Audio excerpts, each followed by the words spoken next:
이번 주차에서는 훈민정음 창제 과정을 설명할 수 있고 훈민정음 창제 배경을 이해할 수 있으며 학습 내용으로는 세종 때의 시대적 배경과 훈민정음 창제 배경에 대한 기본 이해와 훈민정음의 세계사적 가치에 대한 이해가 되겠습니다. 사전학습 내용으로는 훈민정음은 세계사적으로 매우 독창적이고 과학적인 문자라는 것이 증명됨과 훈민정음의 창제로 일반 백성들의 문자 생활이 가능해지게 되었습니다.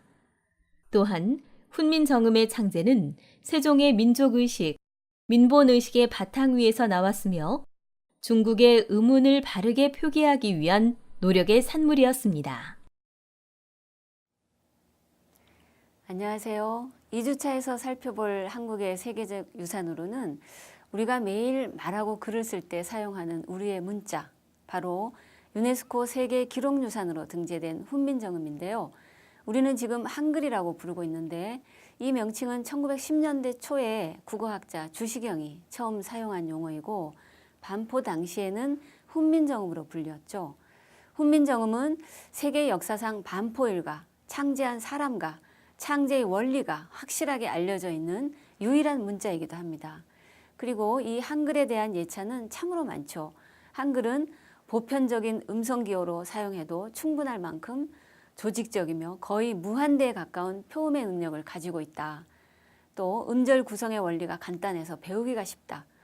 영어나 프랑스어처럼 자리에 따라 문자와 소리가 다른 경우가 거의 없다. 등등 우리 한글에 대한 예찬은 끝이 없습니다. 문자의 구성 요소 역시 체계적으로 이루어져서 세계 언어학자들 사이에서 찬탄의 대상이 되고 있기도 합니다. 영국의 역사학자 존 맨이라고 하는 사람은 훈민정음은 모든 언어가 꿈꾸는 최고의 알파벳이다라는 찬사를 하기도 했다죠. 자, 이 한글은 또 어느 한 시기에 창제되어서 일시에 반포 사용되고 600년 가까이 지속적으로 사용되어 왔습니다. 이런 문자는 세계에서 오직 한글밖에 없다는 특징도 가지고 있습니다. 배우기도 굉장히 쉬워서 어떤 이는 정말 하루 만에 배웠다 하기도 하고 보통 일주일이면 마스터한다고 합니다. 지금 여러분이 영어나 중국어를 배우는 것과 비교해보면 하늘과 땅 차이죠. 지금 보이는 것은 세종이 만든 훈민정음의 표지 그리고 첫 페이지 부분인데요. 훈민정음은 정음이라고 했습니다. 정음이라고도 했습니다. 표지를 보면 정음이라고 되어 있는데 바른 소리라는 뜻으로 이해하시면 되겠습니다. 첫 페이지를 보면 우리가 익히 알고 있는 나란말싸미 중국에 달아 문자로 서로 사맞디 아니할세. 이런 전차로 어린 백성이 이루고저 홀베이셔도 마참내 제 뜻을 실어펴디 못하노미 하니라 하는 구절이 보입니다. 우리나라 말이 중국과 달라 문자로는 서로 통하지 아니하여서 이런 이유로 어리석은 백성들이 말하고자 하는 바가 있어도 마침내 제 뜻을 실어펴지 못하는 사람이 많다라고 쓰여 있는 부분이 보이실 겁니다. 훈민정음과 관련한 유명한 구절이라 할 수 있는데 직접 원문으로 보시니까 어때요? 신기하지 않습니까? 이 훈민정음을 만든 이가 세종대왕인데요. 세종은 태종 이방원의 셋째 아들이었죠. 세종의 형으로 양녕대군, 효령대군이 있었지만 태종의 마음은 일찌감치 세종인 충녕대군에게 쏠려 있었다고 합니다. 천성이 총민하고 학문에 독실하고 그리고 정치하는 법도 방법 이런 것도 잘 안다고 해서 세자로 책봉되고 후에 왕위에 올랐는데 바로 이 사람이 우리가 잘 알고 있는 세종대왕인 거지요. 세종대왕은 32년 동안 한결같이 아침 일찍 일어나 정무를 보고 학문을 탐구했던 그런 국왕입니다. 자신뿐만 아니라 집현전 학자들을 동원해서 정치, 법률, 역사, 유교, 문학, 천문, 지리, 의학, 농업기술 각 분야에 걸쳐서 발전을 보지 않은 면이 없을 정도로 우리 민족의 역사에서 훌륭한 정치 그리고 찬란한 문화가 이룩된 그런 시대였다고 볼 수 있습니다. 세종대왕은 평생을 너무나 다방면에 관심을 갖고 학문 연구에 몰두하다가 풍증, 소갈병, 오늘날의 당뇨죠.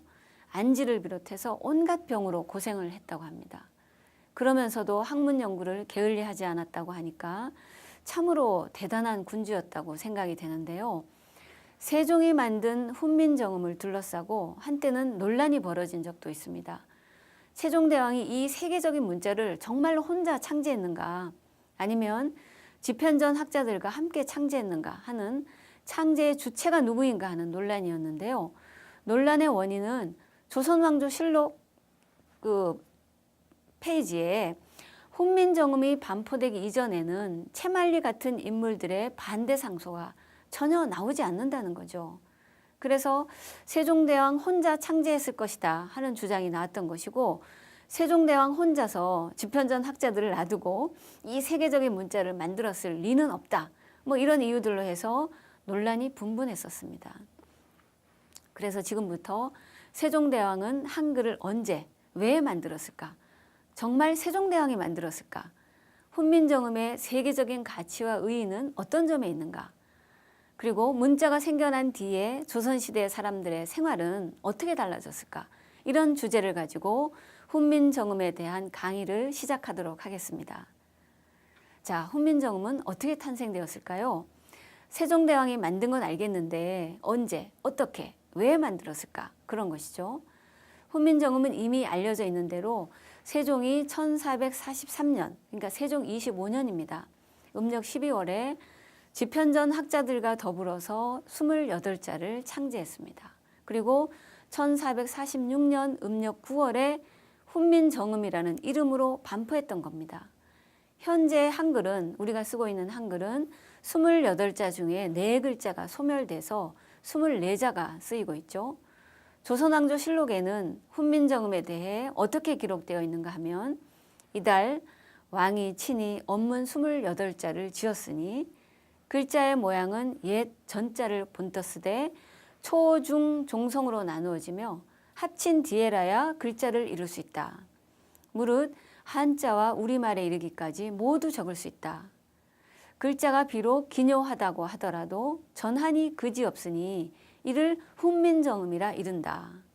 이렇게 적혀 있고요.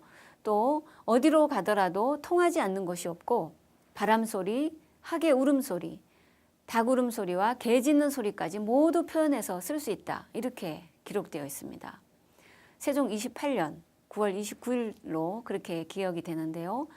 이런 기록들을 보면 훈민정음 28글자는 정말 간결하고도 무한한 전환이 가능했던 것 같지 않습니까? 그래서 아마도 세계화 시대에 아주 적합한, 세계에서 가장 완벽한 문자라고 예찬을 하는 것 같습니다. 소멸된 4글자, 반시옷, 옛이응, 그리고 여린 히읗, 아래야, 이것이 소멸된 4글자인데요. 1909년 국문연구소에서 아래야를 폐지하자는 논의가 일게 되었습니다. 그래서 1912년에 가면 일제 보통학교용 언문 철자법이라고 하는 것이 나오게 되는데, 여기에서 아래야가 사라지고 시간이 흐르면서 생활에 자주 쓰이지 않는 글자, 이런 글자는 자취를 감추게 됐죠. 1933년 조선어학회에서 한글 맞춤법 통일안을 제정해서 자음 14자, 모음 10자, 총 24자로 구성을 했죠. 그래서 4글자는 사라지게 되고 오늘날 우리가 쓰는 24자로 지금 한글을 사용하고 있게 되는 것입니다. 이처럼 세종대왕은 집현전 학자들과 함께 훈민정음을 창제했다고 하는데요. 그럼 집현전은 어떤 기관인지 한번 살펴보기로 할까요? 집현전은 조선 전기 궁중에 설치한 학문 연구기관입니다. 1420년, 그러니까 세종 2년인데요. 이때 설치를 했습니다. 집현전에 소속된 학자의 수는 설치 당시에는 10명이었다고 합니다. 그러다가 1422년에는 15명, 1426년에는 16명 이렇게 점차 늘었다가 1436년에 20사람으로 축소되어서 고정이 되었습니다. 여기에는 대제학이나 제학, 부제학, 직제학 이런 관리들을 뒀었는데요.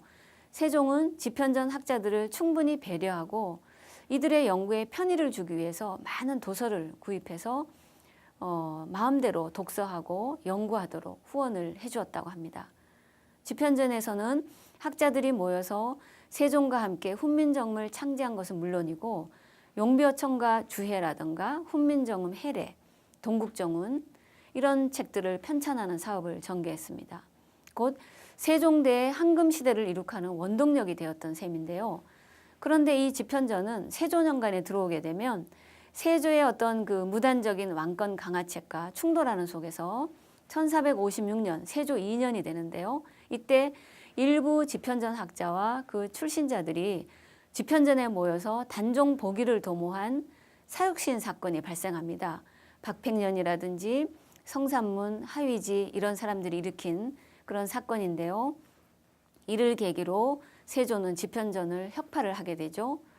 사육신과 상대적인 개념에 있는 생육신도 있는데요. 생육신은 단종이 숙부 수양대군에게 왕위를 빼앗기니까 세조에게 한평생 벼슬하지 않고 단종을 위해서 절의를 지킨 신하들을 지칭하는 용어죠. 죽은 사육신의 대칭해서 생육신이라 했고 김시습이라던가 이맹전, 성담수, 남효원 뭐 이런 사람들이 있습니다. 이러한 사육신의 단종 복위 운동으로 집현전을 혁파했다고 하니까 참으로 안타까운 일이죠. 그럼 혁파된 집현전은 어떻게 되었을까요? 성종 때 집현전 후신으로 홍문관을 설치를 했습니다. 홍문관은 학문 연구기관의 명맥과 역할을 계속 이어가게 되는 건데요. 지금 보이는 이 사진은 집현전이 있던 경복궁 수정전의 모습입니다. 근정전의 서쪽에 자리 잡고 있고 경회루의 바로 남쪽 정면에 위치해 있습니다. 세종 때에는 수정전에 왕실 도서를 비치하고 집현전의 학사들이 주야로 글을 읽었습니다. 세조 때 예문관이 되었고요. 1867년에 경복궁이 재건되고 나서는 갑오개혁 당시 궁극기무처로 쓰여진 그런 장소이기도 합니다. 지금은 건물 한 채만 남아있으나 고종 때에는 주변에 200칸 가까운 행각들이 영추문에 이르기까지 즐비하게 자리 잡고 있었습니다. 지금 보이는 맹자원의 논어원의 같은 책들은 훈민정음 창제 후에 집현전 학자들에 의해서 출간된 그런 종류들입니다. 훈민정음으로 알기 쉽게 서술한 책들이죠. 그리고 지금 보이는 사진은 서울시 동작구 노량진동에 위치한 사육신 묘입니다. 이 묘역을 1978년에 확장하고 사육신의 위패를 모신 의절사, 불임문, 홍살문 그리고 비각을 새로 지어서 충효사상의 도량으로 정화한 곳이기도 하죠.